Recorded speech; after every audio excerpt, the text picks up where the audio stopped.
Zelensky condemns Kissinger idea for negotiations with Russia as 1938 style appeasement.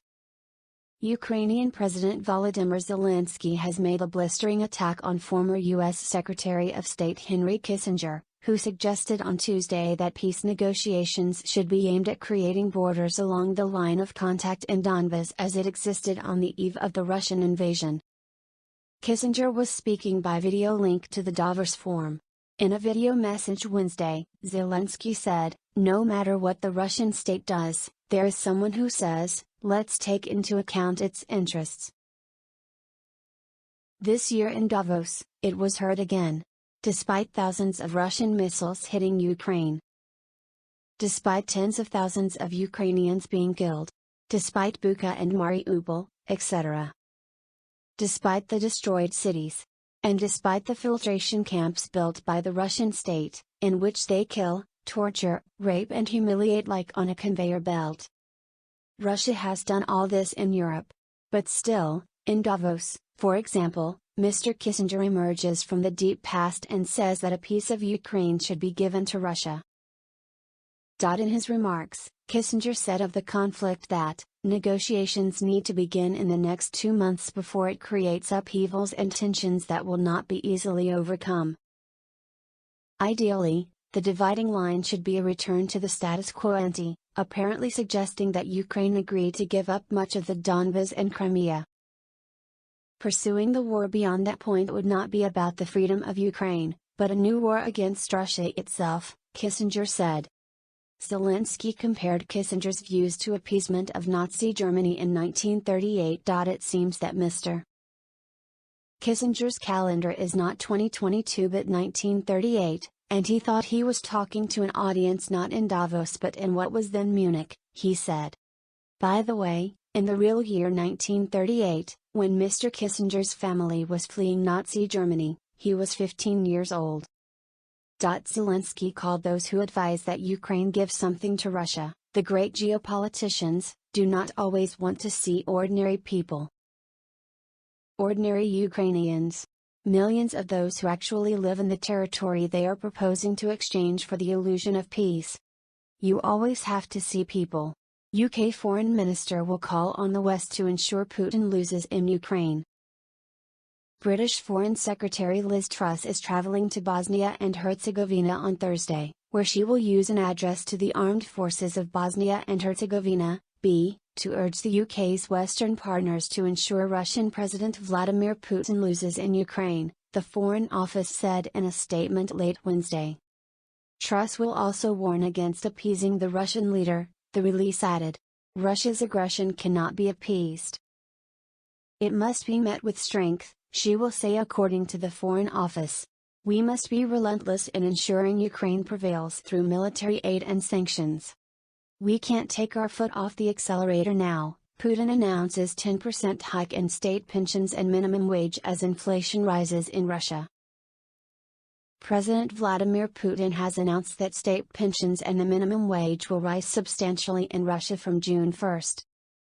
According to the state news agency TASS, Putin made the announcement at a meeting of the State Council. We discussed this issue with the government for a long time, there were differences within the government and a solution was worked out, he said according to TASS. I propose to increase the pensions of non-working pensioners by 10% from June 1.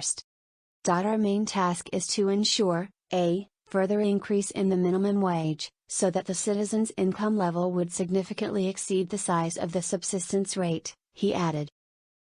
Some background, pensions were raised by 8.6% at the beginning of the year, but inflation has risen sharply this year. Putin said it was currently 17.5% but would decline to 15% by the end of the year. However, he denied that the spike in inflation was related to the conflict in Ukraine. The current year is not easy. Since its beginning, cumulative inflation has exceeded 11%. But when I say not easy, this does not mean at all that all these difficulties are associated with this special military operation, because in countries that do not conduct any operations, say, across the ocean, in North America, in Europe, inflation is comparable. and if you look at the structure of their economy, it's even more than ours, and in some neighboring countries, it's many times higher, Putin said. Prince Charles visits Ukrainian refugee center in Romania. Prince Charles has paid a visit to a Ukrainian refugee center in Romania, according to a news release from Clarence House. Prince Charles joined Her Majesty Margareta, custodian of Romanian crown, in the visit to the Romexpo Donation Center for Ukrainian refugees in Bucharest, to see at first hand the excellent response of the Romanian authorities and of international and local organizations to the humanitarian crisis in Ukraine, according to the news release. As part of the visit, they spoke to Ukrainians who have fled the horrors of war in Ukraine, Clarence House said. The center has been seeing a steady increase in the number of Ukrainian refugees it has welcomed since the Russian invasion of Ukraine began, Clarence House said. Romania has welcomed one of the highest numbers of Ukrainian refugees in Europe, according to data from the UN Refugee Agency, UNHCR. As of May 24, 972,203 Ukrainian refugees have arrived in Romania, according to the latest UNHCR update. This latest visit from Prince Charles follows a series of engagements undertaken in recent months in support of the Ukrainian community, according to the news release. Ukraine condemns Russian move to issue passports in occupied regions. Ukraine's Ministry of Foreign Affairs condemned a move by Moscow that makes it easier for Ukrainians in some Russian-occupied regions to obtain Russian citizenship. Illegal passportization in Kherson and Zaporizhia regions, as well as in Crimea and the temporarily occupied parts of Donetsk and Luhansk regions, is a gross violation of Ukraine's sovereignty and territorial integrity, norms and principles of international humanitarian law, and the obligations of Russia as an occupying power in accordance with Article 45 of the 1907 Hague Convention and Article 47 of the 1949 Convention for the Protection of Civilian Persons in Time of War, the ministry said in a statement. The decree of the President of Russia is legally null and void and will have no legal consequences. This decision will not affect the citizenship of Ukrainians on the territories temporarily occupied by Russia. Russia's President Vladimir Putin signed a decree on Wednesday streamlining the process for providing passports to Ukrainians in the occupied portions of Kherson and Zaporizhia. Russia has already handed out hundreds of thousands of passports to residents of separatist areas in Ukraine's east and in the annexed Ukrainian territory of Crimea, as well as to residents of the breakaway republics of Abkhazia and South Ossetia in Georgia and Transnistria in Moldova. Analysts say those moves have helped Moscow create a pretext for continued intervention in those areas. Yevhen Yaroshenko, an analyst for the human rights organization Crimea SOS, said Russia's policy of passportization may also serve an agenda of providing conscripts for Russia's invasion of Ukraine. Shortly after obtaining a Russian passport, the Russian Federation may call up such a person for military service and subsequently involve him in combat operations against Ukraine, said Yaroshenko. Thus residents of the temporarily occupied Kherson and Zaporizhia regions become hostages of the call of the Russian Federation. U.S. Secretary of State announces joint UK, EU and U.S. group to document war crimes in Ukraine. U.S. Secretary of State Antony Blinken announced the launch of a new joint UK, EU and U.S. group to help support efforts of the Ukrainian Prosecutor General, OPG, to document war crimes and other atrocities committed in Ukraine.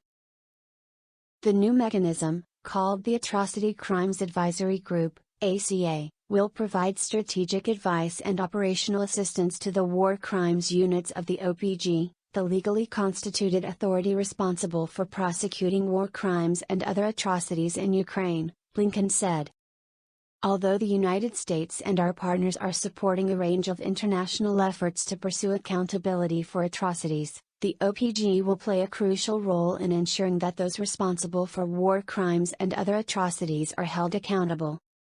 He added that the ACA will liaise with the Department of Justice as it pursues accountability in U.S. courts. In addition to streamlining efforts, The ACA will also provide expanded funding for the team of international prosecutors and other war crimes experts already deployed to the region, Blinken said. Earlier this week, a 21-year-old Russian soldier was sentenced to life in prison for killing an unarmed man in Ukraine's first war crimes trial since Russia's invasion.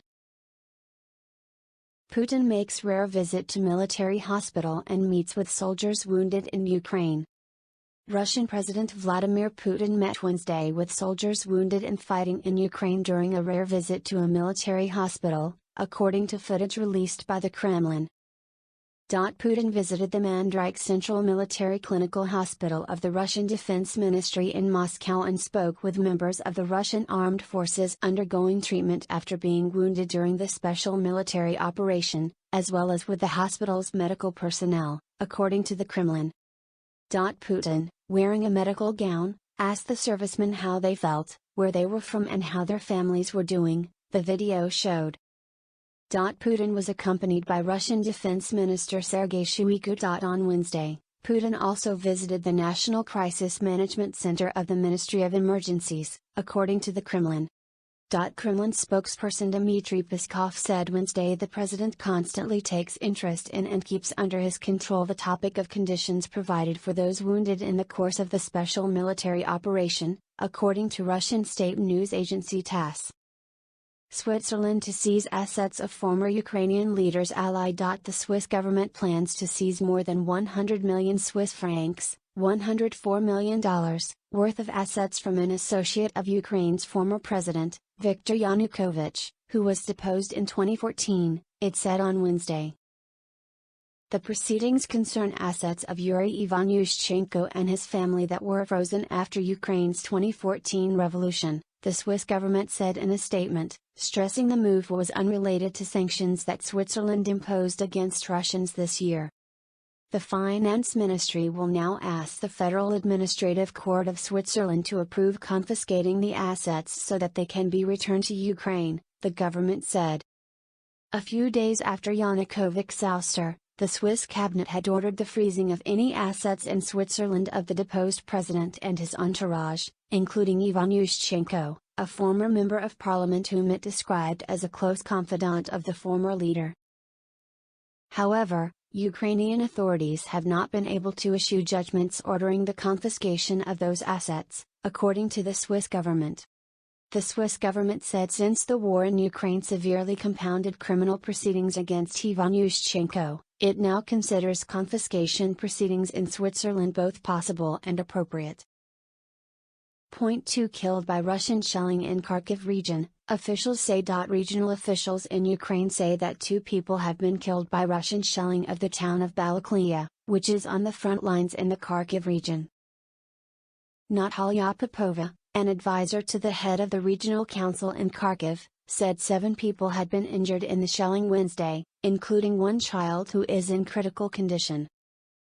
Balaklia lies to the northwest of Izium, which is occupied by Russian forces and has become their platform for attacks further south into Donetsk region. Russia blocking Ukrainian ports is clear blackmail, Ukraine's foreign minister says.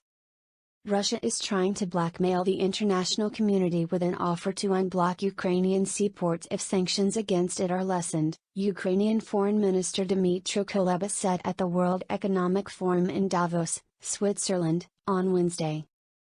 This is clear blackmail, Kuleba claimed. You could not find a better example of blackmail in international relations. He warned that if Russia does not lift its blockage of Ukrainian exports of crops, the entire agricultural cycle will be interrupted and could spur a multi-year food crisis. Some background: before the war, Ukraine was the world's 4th largest exporter of corn and 5th largest exporter of wheat, according to the U.S. State Department. Almost 30% of global trade in wheat came from Russia and Ukraine alone. Speaking at a panel discussion, Kuleba said Russia and Ukraine are nowhere near the possibility of negotiated peace and that Russia has no intention of taking part in discussions aimed at ending the war. When you are conducting an operation like this, you basically say no to negotiations. If Russia had preferred talks to war, they would have behaved differently, he said. Making concessions to Russia has not worked since 2014 and won't work now, Kuleba said. This strategy has been used by the leading global forces from 2014 to February 24, 2022. Make concessions here, it will help prevent war. It has failed. 8 years of this strategy has resulted in missiles hitting Kyiv and bloodshed in Donbas, the foreign minister said. Kuleba called again for further sanctions against Russia, namely stopping the purchase of Russian oil, which he said is keeping Moscow in a comfortable position. Ukraine is suffering more than Russia is with the sanctions against it. After 3 months of war, my message is simple: kill Russian exports. Stop buying from Russia and allowing them to make money that they invest in the war machine to kill and destroy, he said. Russian forces conducting an intense offensive in order to take Kyiv town, Ukraine officials say. The Ukrainian Defense Ministry has said that Russian forces are conducting an intense offensive in order to seize the key town of Lyman in the Donetsk region. Ministry spokesperson Oleksandr Motuzian said Russian efforts to completely take control of Lyman did not succeed. However, images posted on social media Wednesday showed Russian soldiers at identifiable locations in northern neighborhoods of the town, which Ukrainian forces have defended in the face of an intense assault since late April. Lyman is an important rail hub, and if the Russians are able to consolidate control over the town, the nearby city of Slavyansk becomes more vulnerable to attack by artillery, and Ukrainian troops to the southeast of Lyman become more at risk of encirclement. Motuzian added, "The enemy is conducting offensive operations, trying to surround our units near Lysychansk and Severodonetsk and reach the administrative border of Luhansk region." On Tuesday, the head of the regional administration in Donetsk, Pavlo Kirilenko, described the situation in Lyman as very difficult. It's now under constant fire, he said. The enemy entered the territory of the Lyman community a long time ago. Their main goal is to take the center of the community of Lyman. The estuary is now partially under control. They enter, then they are kicked out, heavy artillery drives in, and tanks enter the outskirts of the city to conduct shelling and occupy the entire center and the entire Lyman community. The Institute for the Study of War reported in its latest assessment Tuesday that Russian forces continued to prioritize attacks against Lyman rather than Sloviansk on May 24, likely to support a shallow encirclement of Ukrainian troops northwest of Severodonetsk.